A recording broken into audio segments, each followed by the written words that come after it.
చెత్తన ఇంతకంటే దారుణమైన బూతులైతే వస్తాయన్నమాట బ్రిటిషర్స్ మీద ఈ మూవీ చూస్తే మాత్రం. అఫీషియల్ లెక్కల ప్రకారం అయితే 1650 మందిని మాత్రమే చంపినట్టయితే అందులో ఉంటుంది, కానీ నిజానికి ఎంతమందిని చంపారనేది అయితే అసలు లెక్క ఉండదు.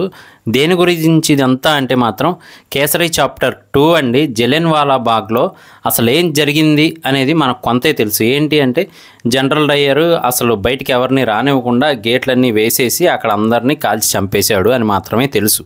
కానీ అసలు అలా కాల్చి చంపడానికి వెనక ఉన్న రీజను, అలాగే అతనే కాల్చి చంపాడు అనడానికి ప్రూఫ్, ఇవన్నీ కూడా మనకి ఈ మూవీలో అయితే క్లియర్గా చెప్పారు.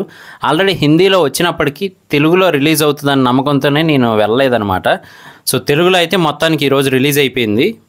హిందీలో వెళ్ళకుండా మంచి పని చేశాను అనిపించింది. ఎందుకంటే క్లియర్గా మనకు అర్థమయ్యే కాన్వర్జేషన్స్ కానీ డైలాగ్స్ కానీ పెట్టారని చెప్పచ్చు. లిటరల్గా అక్షయ్ కుమార్ గారు ఆ రోల్లోకి వెళ్ళిపోయారేమో అనిపిస్తుంది అనమాట మనకైతే మాత్రం. నిజానికి ఆయన ఒక మలయాళీ బ్రిటిష్ లాయర్, కానీ అతనికి నిజం అనేది తెలుస్తుంది అనమాట. అసలు ఇంత దారుణంగా జరగడానికి గల కారణం ఏంటి అనేది తెలుస్తుంది. అలాగే ఒక చైల్డ్ ఆర్టిస్ట్ అని చెప్పచ్చు. అతను చెప్పిన దానివల్ల అక్షయ్ కుమార్ గారిలో మార్పు ఎలా వచ్చింది, బ్రిటిష్ ఎంపైర్ మొత్తాన్ని ఎదిరించి అందులో ఉన్న జనరల్ డయ్యర్ని ఎలా దోషిగా నుంచోబెట్టగలిగారు అనేది స్టోరీగా అయితే తీసుకెళ్తారనమాట. అసలు స్టోరీ లైన్ ఏంటి అంటే మాత్రం వరల్డ్ వార్ 1 టైంలో అసలు ఇండియాకి ఆ వరల్డ్ వార్కి సంబంధమే ఉండదు, కానీ అప్పటికి మనల్ని బ్రిటిషర్స్ పాలిస్తూ ఉంటారు. సో అందుకని మీ ఇండియన్స్ బ్రిటిష్ ఆర్మీలో జాయిన్ అయ్యి వరల్డ్ వార్కి వచ్చి బ్రిటిషర్స్కి సాయం చేస్తే మీకు ఇండిపెండెన్స్ ఇచ్చేస్తాం అంటారనమాట. సో తెలిసిందే కదా, వాళ్ళ అవసరం తీరే వరకు ఒకలా మాట్లాడటం, అవసరం తీరాక ఇంకోలా మాట్లాడటం అదే జరుగుతుంది. సో అలాంటప్పుడు ఈ ఇండియన్స్ అందరూ ఇలా చేశారని చెప్పి వాళ్ళు మళ్ళీ రివర్స్ అవుతారనమాట. అలాంటి టైంలో ఎవరైతే బ్రిటిషర్స్కి రివర్స్ అవుతారో వాళ్ళని చంపచ్చు అని ఒక యాక్ట్ అయితే తీసుకొస్తారు. సో అలాంటప్పుడు జలియన్వాలా బాగ్లో దానికి నిరసనగా అయితే వీళ్ళందరూ అక్కడ పార్టిసిపేట్ చేస్తూ ఉంటారనమాట ఉద్యమంలో.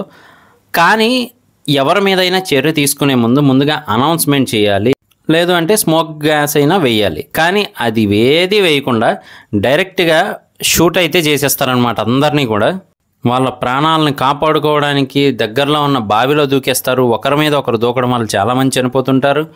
అలాగే అటు ఇటు పరిగెడుతూ ఉంటే వాళ్ళని చంపేస్తుంటారు. ఇప్పటికీ కూడా ఆ గుర్తులు అనేవి చెక్కు చెదరకుండా అలాగే ఉన్నాయి. అట్లీస్ట్ మనుషుల్లో కూడా ట్రీట్ చేయరనమాట. ఏదో టార్గెట్లు దొరికినాయి కాల్ చేయాలన్నట్టయితే కాలుస్తారు. చాలా బాధగా అయితే అనిపిస్తుంది మనకు ఆ విజువల్స్ చూస్తూ ఉంటే మాత్రం, ఆ రక్తపాతం అదంతా చూస్తే. సో మరి మొత్తానికి మన అక్షయ్ కుమార్ గారు అతన్ని దోషిగా నించోబెట్టడానికి ఎలా కష్టపడాల్సి వచ్చింది, అలాగే అక్కడ ప్రూఫ్స్ అనేవి ఏమీ లేకుండా జాగ్రత్తలు పడతారు. కానీ అక్షయ్ కుమార్ గారు మొత్తానికి దోషి అని నుంచోబెడతారు. ఈ ప్రాసెస్లో మాధవన్ గారు వచ్చి ఎన్ని రకాలుగా అడ్డుకోవచ్చో అన్ని రకాలుగా అయితే అడ్డుకుంటారనమాట.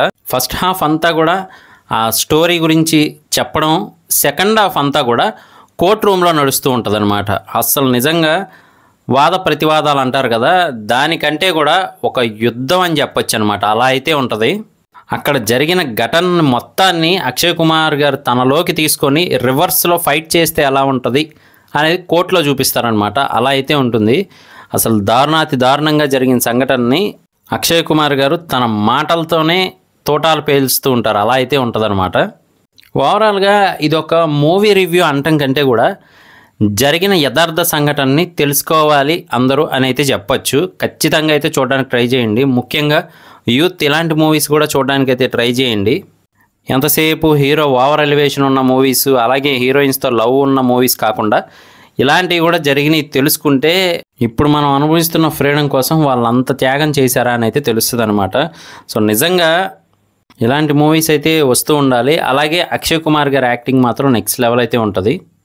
నేను కేసరి చాప్టర్ 2 అనగానే ఫస్ట్ మనకి కేసరి అని చెప్పి వచ్చింది. 21 మంది సిక్కులు కలిసి ఆఫ్ఘన్స్ని రానివ్వకుండా పోరాడుతూ ఉంటారు వాళ్ళ ప్లేస్లోకి. సో అదనుకున్నాను, కానీ ఇక్కడ మాత్రం నిజంగా అసలు ఆ స్టోరీకి ఈ స్టోరీకి సంబంధం ఉండదు. కాకపోతే ఎదిరించి పోరాడటం వల్ల ఆ టైటిల్ పెట్టారేమో అని నేనైతే అనుకుంటూ ఉన్నాను. అలాగే రెజినా గారి క్యారెక్టర్ కూడా బాగుంది. ఓవరాల్గా అయితే మాత్రం బెస్ట్ మూవీ. ఆ ఫీల్డ్లోకి అయితే తీసుకెళ్లారు. అంటే మనం లైవ్గా అక్కడ ఉన్నామా అనిపిస్తూ ఉంటుంది. కొన్ని సీన్స్కి అయితే మాత్రం మనకి కూడా టెన్షన్ వచ్చేలా అయితే ఉంటుంది అనమాట. నిజంగా ఆ రోజుల్లోకి అయితే తీసుకెళ్ళగలిగారు. అందులో అయితే డైరెక్టర్ గారు సక్సెస్ అయ్యారని చెప్పొచ్చు. అలాగే 2.5 గంటలు కూడా కాదు, యావరేజ్గా 2.25 గంటల్లో మొత్తంగా ఆ కాలాన్ని మన ముందుకు తీసుకొచ్చారు. అలాగే జరిగిన దారుణాన్ని కూడా మనకు చూపించారని చెప్పొచ్చు. ఇది తెలుగులో చూసిన తర్వాత నాకు అనిపించింది. మీరు కూడా చూడకపోతే మాత్రం ఖచ్చితంగా చూడడానికి అయితే ట్రై చేయండి థియేటర్కి వెళ్ళి. సో తెలుగులో కూడా ఇప్పుడైతే అవైలబుల్గా ఉంది. ఇది నా రివ్యూ మాత్రమే. చూశాక మీకేమనిపించింది అనేది కింద కామెంట్ చేయడం మర్చిపోకండి. నేను మీ ప్రసాద్, మళ్ళీ నెక్స్ట్ వీడియోలో కలుస్తాను. Love you all.